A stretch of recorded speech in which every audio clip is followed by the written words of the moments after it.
All right, you see that little glitch right there. It happened to me at least 3 or 4 times in a match. This was last Saturday's match when I was live streaming on Twitch. And I got killed at least twice. Thanks a lot, game. I love you for it. Anyway, now, what's going on, ladies and gentlemen, boys and girls, gamers out there, and Carolina Panther fans? How y'all feeling? So, I want to get this over and done with because I don't want to drag it on for too long. And, you know, the title of the video, and I believe it's 130. I'm talking about the rant number 130. Is Bryce Young a bust? Are we serious right now? I mean, 2 games into the NFL's regular season, 2023, mind you. And people are saying he's a bust. He's trash. He's this. He's that. He's small. He can't see the field. He can't line up correctly. I mean, in fact, that Miles Sanders had to push Bryce Young to the side because he was lined up next to a guard instead of the center to hike the ball to. I've been seeing that a lot on Twitter. And, okay, what's your point? We've seen veteran quarterbacks do just that. Kirk Cousins, anyone? Okay. But somehow it's a rookie. It's a Bryce Young. We want to make fun of him just for the hell of it. Whatever. Look. Panther fans, not all, but some of y'all need to calm down and chill out. It is ridiculous. He is a rookie. He's not Cam Newton. I told y'all that. And told y'all in my other video with the Carolina Panthers who lost at home to the New Orleans Saints on a Monday Night Football game. I told y'all that. Okay? Cam Newton had help. That's the difference.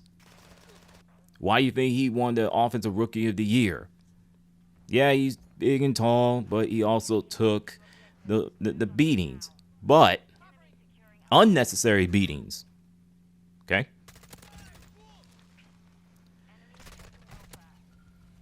It's amazing that he lasted that long in the National Football League, let alone with the Carolina Panthers. So, yes, he already has a sprained ankle. He's going to be out for tomorrow's game against the Seattle Seahawks. And Andy Dalton will get the start. So, hopefully he'll do one heck of a job and get a win on the road for Carolina Panthers against the Seattle Seahawks. They're dealing with injuries of their own.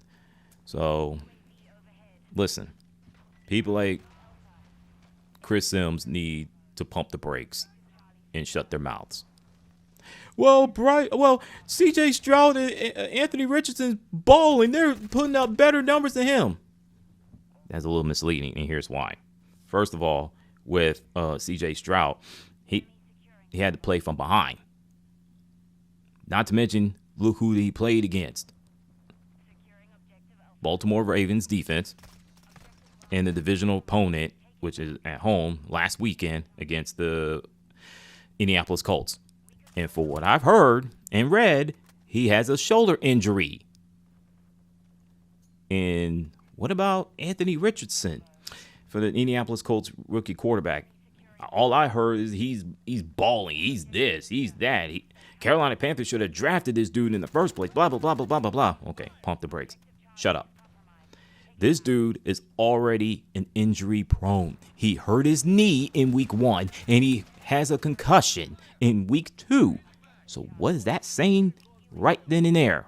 I'm looking at you, Mr. Keyshawn Johnson, because you the one keeps saying that small, short quarterbacks don't last in the National Football League, and you also the very same dude that don't like other people to bring up Doug Flutie, Russell Wilson, and Drew Brees, which, by the way, they're short quarterbacks too. So what does that tell you? Everybody gets hurt. You play a game of football, chances are you're going to get hurt. Big, tall, small, short, built, slight built, whatever. You still going to get hurt no matter what. Okay? So his point is moot. Okay? Someone need to tell Keyshawn Johnson, hey, go tell his nephew quit acting like a damn thug on the football field. Why do you think Michael Thomas had to run away from Derek Brown? Oh, boy. Don't let DB catch you.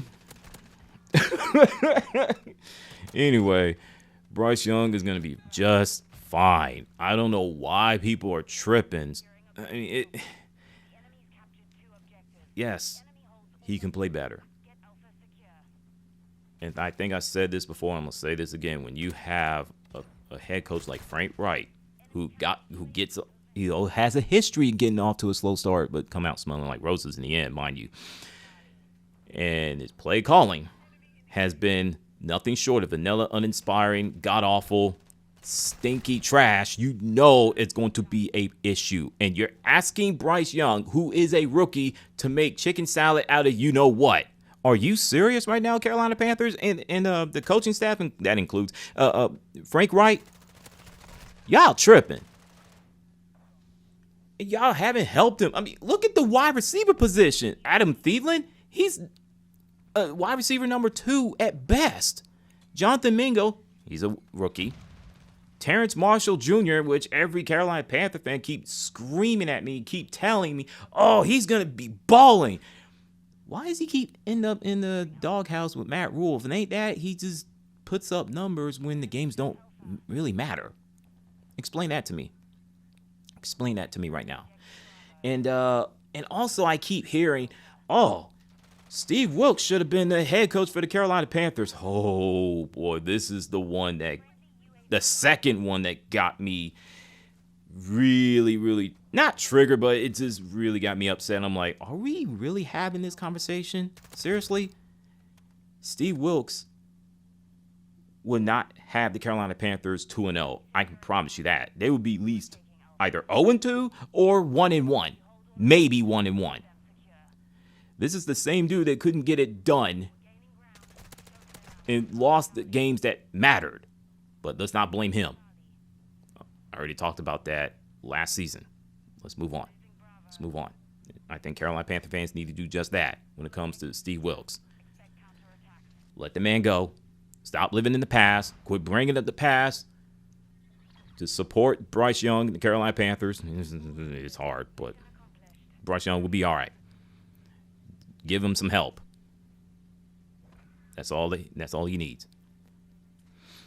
The defense they're doing their thing. And with that, throwing y'all a salute. I'm out. What's your thoughts on the gameplay and Bryce Young being the bust? It's ridiculous.